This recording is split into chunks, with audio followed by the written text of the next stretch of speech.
जय श्री राम, हर हर महादेव। मित्रों, आज बात करेंगे सूतक और पातक के बारे में। अधिकांश लोगों को यह जानकारी पता नहीं है। क्या होता है सूतक और पातक? क्यों इनके नियमों का पालन करना जरूरी है? सनातन धर्म में सूतक और पातक दोनों ही विशेष अवधारणाएं हैं जो शुद्ध और अशुद्ध के संदर्भ में उपयोग की जाती हैं। ये अवधारणाएं विभिन्न धार्मिक, सामाजिक और सांस्कृतिक नियमों का पालन करने में महत्वपूर्ण भूमिका निभाती है। सूतक सूतक का संबंध अशुद्धि की अथवा जो किसी विशेष घटना के बाद लगती है। यह मुख्य रूप से दो प्रकार की होती है। जन्म सूतक, किसी भी परिवार में बच्चे के जन्म के बाद लगने वाले अशुद्धि की अवधि को जन्म सूतक कहा जाता है। यह अवधि सामान्यतः 10 दिनों तक रहती है, लेकिन विभिन्न समुदायों में इसका समय विभिन्न हो सकता है। इस दौरान परिवार के सदस्य कुछ धार्मिक कृत्यों से परहेज करते हैं। मृत्यु सूतक, किसी भी परिवार के सदस्य की मृत्यु के बाद लगने वाली अशुद्धि की अवधि को मृत्यु सूतक कहा जाता है। यह अवधि भी सामान्यतः 13 दिनों की होती है, लेकिन इनके नियमों और अवधि भी विभिन्न समुदायों में अलग अलग हो सकती है। इस अवधि के दौरान परिवार के सदस्य विभिन्न धार्मिक और सामाजिक कृत्यों में भाग नहीं ले पाते। पातक पातक का संबंध पाप या दोष से है, जो किसी अनुचित या अधार्मिक कार्यों को करने से उत्पन्न होता है। बुरे कर्मों या पाप के कारण होने वाले नैतिक और धार्मिक अशुद्धि, जिसे मुक्त होने के लिए प्रायश्चित करना पड़ता है। सूतक का संबंध जन्म के निमित्त से हुई अशुद्धि से है। जन्म के अवसर पर जो नाल काटा जाता है और जन्म की होने की प्रक्रिया में अन्य प्रकार का जो हिंसा होती है, उसे लगने वाले दोष पाप के प्रायश्चित स्वरूप सूतक माना जाता है। जन्म के बाद नवजात की पीढ़ियों की हुई अनुसूचिता, 3 पीढ़ी तक 10 दिन, 4 पीढ़ी तक 10 दिन, 5 पीढ़ी तक 6 दिन। ध्यान दें, एक रसोई में भोजन करने वाले को पीढ़ी नहीं गिनी जाती, वहाँ पर पूरा 10 दिनों का सूतक माना जाता है। प्रसूति नवजात की माँ को 45 दिनों तक सूतक कहा जाता है। प्रसूति के स्थान 1 माह तक अशुद्ध है, इसलिए कई लोग जब भी अस्पताल से घर आते हैं तो स्नान करते हैं। अपनी पुत्री पीहर में जने तो हमें 3 दिन का, ससुराल में जन्मे तो 10 दिन का सूतक रहता है और हमें कोई सूतक नहीं रहता है। नौकर चाकर अपने घर में जन्म दे तो 10 दिन बाहर दे तो कोई सूतक नहीं। पालतू पशुओं को, घर की पालतू गाय, भैंस, घोड़े, बकरी इत्यादि के घर में बच्चा होने पर हमें 1 दिन का सूतक रहता है, किंतु घर से दूर बाहर जन्म होने पर कोई सूतक नहीं रहता। बच्चा देने वाली गाय, भैंस और बकरी का दूध क्रमशः 12 दिन, 10 दिन और 6 दिन तक अक्षम्य अशुद्ध रहता है।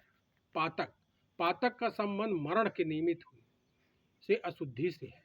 मरण में अवसर पर दाह संस्कार इत्यादि में जो हिंसा होती है, उसमें लगने वाले दोष पाप प्रायश्चित स्वरूप पातक माना जाता है।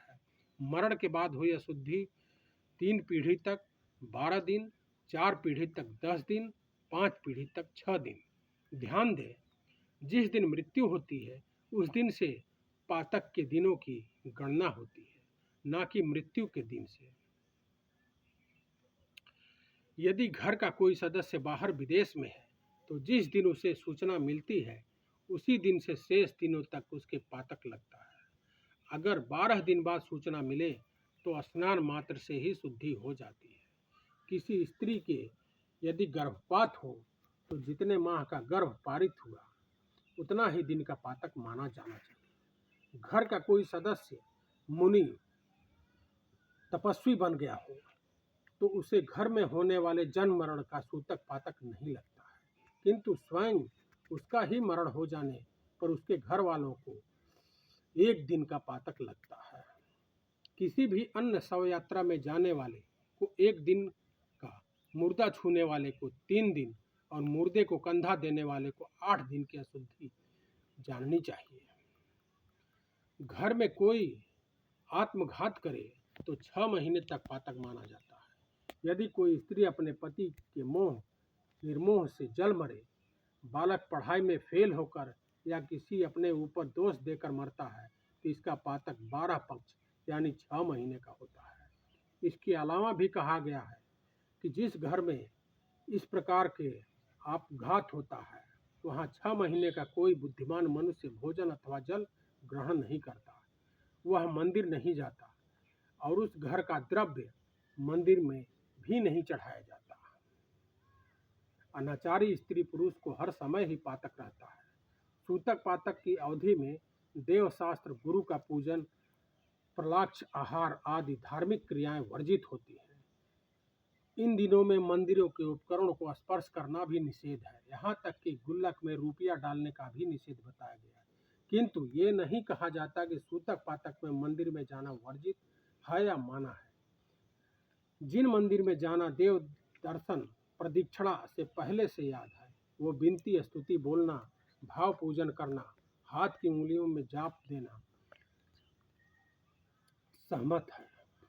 सूतक पातक के नियम। सूतक और पातक में अन्य व्यक्ति को स्पर्श न करें, कोई भी धर्मकृत अथवा मांगलिक कार्य न करें तथा सामाजिक कार्य में भी सहभागी न हो। अन्यों को भी पातक में भोजन न करें, किसी के घर न जाएं और न ही किसी भी प्रकार का भ्रमण करें। घर में ही रहकर नियमों का पालन करें। किसी का जन्म हुआ हो तो शुद्धि पर ध्यान रखते हुए भगवान का भजन करें और यदि कोई मर गया है तो गरुड़ पुराण सुनकर समय गुजारें। सूतक या पातक काल समाप्त होने पर स्नान तथा पंचगव्य, गाय के दूध, दही, घी, गोमूत्र और गोबर के मिश्रण सेवन कर शुद्ध हो जाएं। सूतक पातक की अवधि में देव शास्त्र, गुरु पूजन, प्रलाक्ष आदि धार्मिक क्रियाएं वर्जित होती हैं। जिस प्रकार व्यक्ति या परिवार के घर में सूतक पातक रहता है उस व्यक्ति और परिवार के सभी सदस्यों को छूता भी है, वहाँ अन्न जल भी ग्रहण नहीं करता है। वह परिवार में मंदिर सहित किसी के घर नहीं जाता है, न ही किसी भोग, पानी या प्रसाद का ग्रहण करना चाहिए। यह सूतक पातक का अर्ष ग्रंथों से मान्य है। कभी देखने में आया कि सूतक में किसी अन्य ने जिन वाणी या पूजा की पुस्तक चौकी पर खुलवा कर रखवा ली और स्वयं छू तो सकते नहीं, उसमें फिर सिक्की, चूड़ी, बालों के क्लिप या पेन की पृष्ठ पलटकर पढ़ने लगे, ये योग्य नहीं है। कहीं कहीं लोग सूतक पातक के दिनों में मंदिर न जाकर इसकी समाप्ति के बाद मंदिर से गंधोकत लाकर शुद्धि के लिए घर दुकान में छिड़कते हैं। ऐसा करके नियम का घोर पाप का बंधन करते हैं। इसे समझना इसलिए जरूरी है ताकि अब आगे घर परिवार में हुए जन्म मरण के अवसरों पर आने जाने से कहीं दोष उपार्जन न हो। जीवन में अगर खुशियों से भरा है तो वह छोटा लगता है। ऐसा लगता है कि सफ़र कितनी जल्दी समाप्त होते जा रहा है।